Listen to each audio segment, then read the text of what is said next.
Hello, everybody, and welcome to a video where I will be discussing and attempting to answer the question, does data make draft less fun? Before I dive in, though, I want to remind you that if you enjoy this video, be sure to hit that thumbs up button, subscribe to the channel, and comment below with your questions, thoughts, feedback, and maybe your answer to the question of does data make draft less fun? What I mean by data is specifically 17lands.com. This website has been around for a little bit at this point. There are a lot of people using it.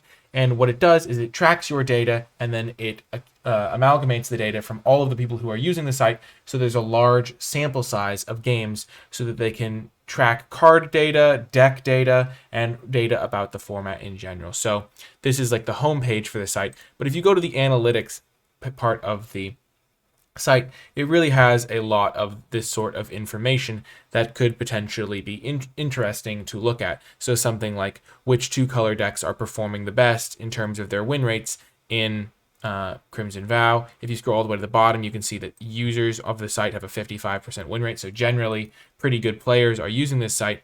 And the question is, does this make draft less fun? Is draft more interesting when there's less information known, when there's not 110,000 games saying that Rakdos is the best color combination in Crimson Vow? If you go to something like card ratings, you can be like, wow, is it nice to know that this is when the cards are taken in the packs? This is like their potential win rates when they're in your opening hand, things of that nature. And I think that a good way to view draft data, if you're on the fence about it, or if it's something that you've never considered using before, and if you're kind of anti-data, is that draft data is oftentimes misleading if you don't read into it correctly. And it also doesn't usually give you a ton of gems unless you dive super deep into it. And so I think that merely tracking the data and looking at the data sometimes isn't going to really drastically change the amount of fun you have in a set. Because if you're looking at a card that is very clearly good, so let's just look at like a mythic rare, for example. If you're looking at a card like Cemetery Protector, it's going to have some pretty high win rate numbers. If you're looking at a card like Faithbound Judge, it's going to have some pretty high win rate numbers across the board. Obviously, average taken out, it's going to be taken early in packs. These sorts of things are like obvious. It's like, well, it's a mythic rare, it's a pretty powerful card, it's going to be taken early in the pack, it's a card that's worth taking.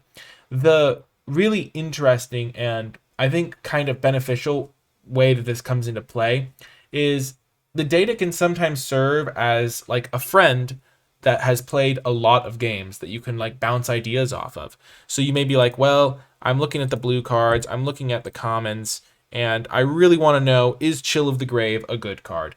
I haven't gotten to play that much. I only play like once a week, and I've really been curious, is this card good? And if you don't have any friends who play Magic that you can like bounce the idea off of, or any friends that you think are good, you can kind of go onto the website and be like, well, it gets taken in like the middle of the pack, like taken like eighth pick, and then it has a pretty solid win rate when it's drawn. It's not great in your opening hand, so maybe I don't really want it in my decks that are really reliant on like ending the game quickly.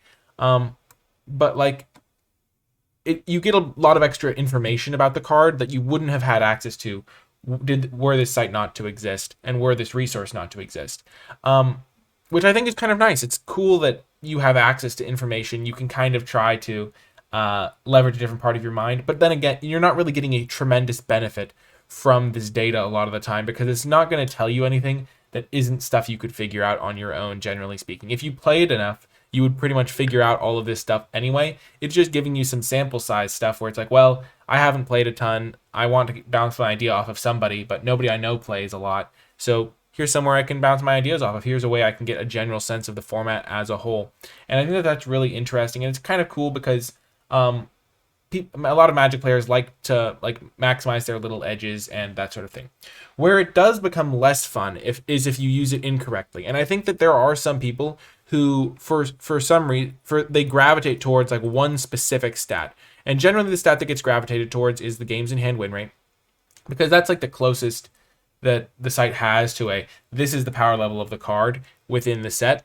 And I think that it is a danger to simply rely on the games in hand win rate when you're drafting a deck and being like, well, this one has a higher games in hand win rate, so I'm going to take this card. And that's where it becomes less fun, because then draft isn't about drafting, it's about following an algorithm and just like blindly following numbers, even if those numbers have nothing to do with your deck or what your deck needs or what the signals you've been seeing are. And I think that is where you could make draft less fun for yourself.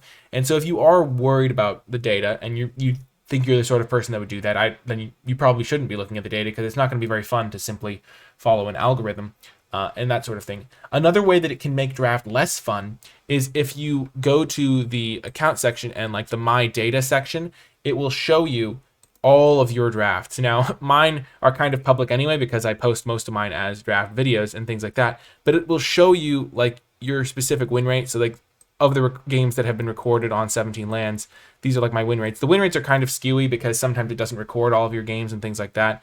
But if you look at like just Crimson Vow, best of one for me, this is like the win percentage that I have.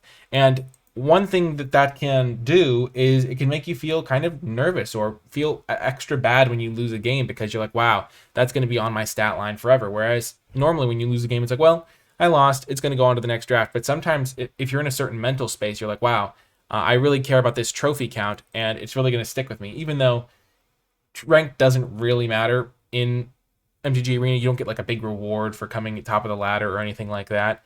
Generally speaking, it's just like a pride thing. And so like, as long as if you're playing and having fun, then that's like the reward in and of itself. But like, if you're like, well, I really care about my win rate for some reason, this is what I have to do, or things of that nature.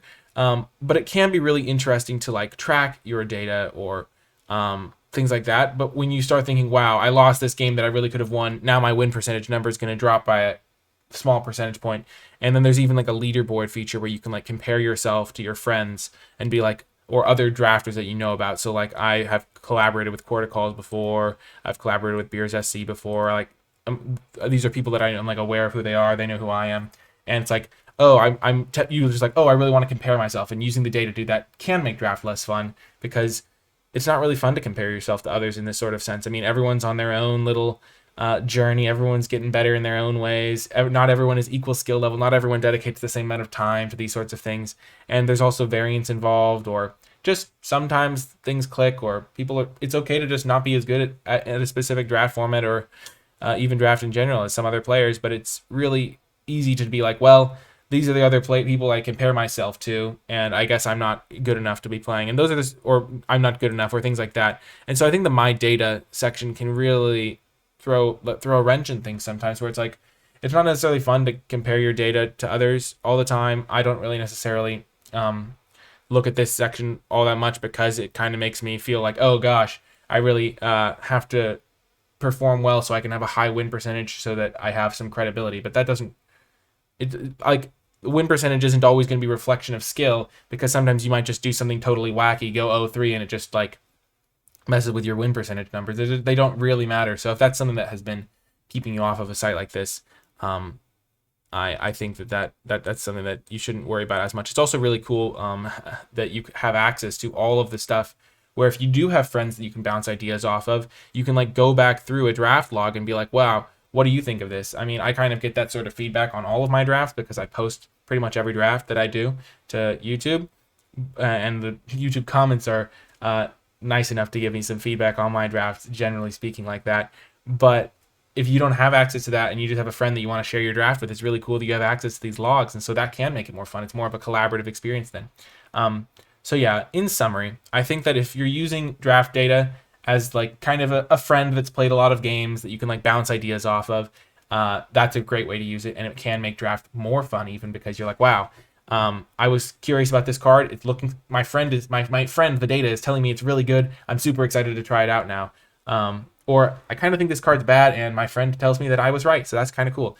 But you can be a risk if you just start taking it as like the data is all powerful. It knows everything. It knows how to use every card perfectly, and I'm just gonna follow it rote to try and win more, because that's where like you lose agency in your draft. It's not as fun anymore, and yeah, I think it's a risk. And also, when you're tracking your own data, it's important not to get caught up in win percentage numbers or things like that, because everyone's getting better at their own rate. And I would say that if you're playing, even if you're losing more than you're used to or things like that, the more you play, the better you get, generally speaking. I don't think playing more is really ever going to cause you to get worse at the game.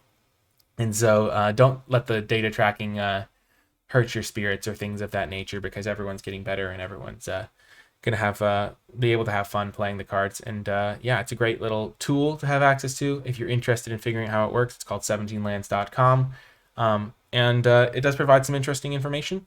And also, if you do try it out and you decide you don't like looking at the draft data, you just don't have to do it. It's just a nice little bonus thing. So that's a benefit as well. If you decide that it's not fun for you to look at the data, if you don't really like having like a little friend to look at the numbers for, then it's totally okay. And it's like, well, I don't have to look at the numbers. I can just go on my own journey, and that's totally awesome as well. And everyone enjoys interacting with things. So it's kind of like a nice little bonus tool, especially because some people really like numbers and really like diving in. So it's a real fun bonus for those people, especially. I like stats a lot. I really liked like the movie Moneyball, that sort of thing. And this is like Moneyball for Magic the Gathering. So it's like, well, this card is technically underdrafted slightly. We can capitalize on this and boost our team up. If you've never seen the movie Moneyball or read the book by Michael Lewis, it's a pretty good book, pretty good movie. And I do recommend that one. But that's nothing to do with Magic the Gathering. But yeah, I just wanted to talk about this topic because I think that's a question that people have on their minds. It's like, oh man, I don't want to get into the data because it'll make draft less fun. And I don't think that's going to be the case for you. And it really hasn't been the case for me, I don't think either. I think it's mostly just a fun little thing to look at if you have, if you're trying to like get some extra ideas, or maybe you have been. Another cool way is like if you've been losing in the format, it's like someone you can talk to almost. Like you can look at the numbers will tell you some stuff that you can try, essentially. It's like a great little network to have if you don't have friends to bounce ideas off of. But yeah, that's going to do it for this video. If you do make it all the way till the end, in the comments section down below, leave hashtag do with data what you will to let me know you made it all the way till the end of the video, because I think that the answer to does data make draft less fun is going to depend on the person. But if it is going to make it less fun for you, you just don't have to use it. So that's pretty nice. It's just a cool option to have. If you did have your own thoughts on this topic, be sure to comment them below. I'll be interested to hear what you think of it. Remember to hit that thumbs up button. Subscribe to the channel for more draft content. Kamigawa Neon Dynasty is right around the corner. So now is a great time to get in on all the draft action before I start posting my preview season content like my draft guide.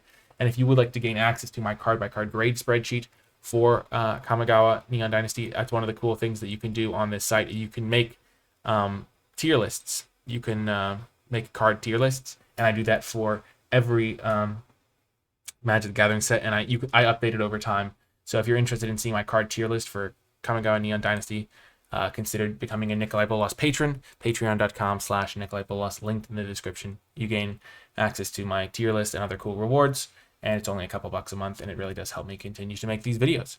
In the description, you can also find links to the NicolaiBolas Discord server, free to join, the NicolaiBolas Twitch stream, the NicolaiBolas Twitter, the NicolaiBolas merchandise store, and links to my free articles. So those are other cool things you can check out. I hope you enjoyed this video. I'm excited to get ready for the new set. Maybe there'll be some cool data stuff to look at for that one.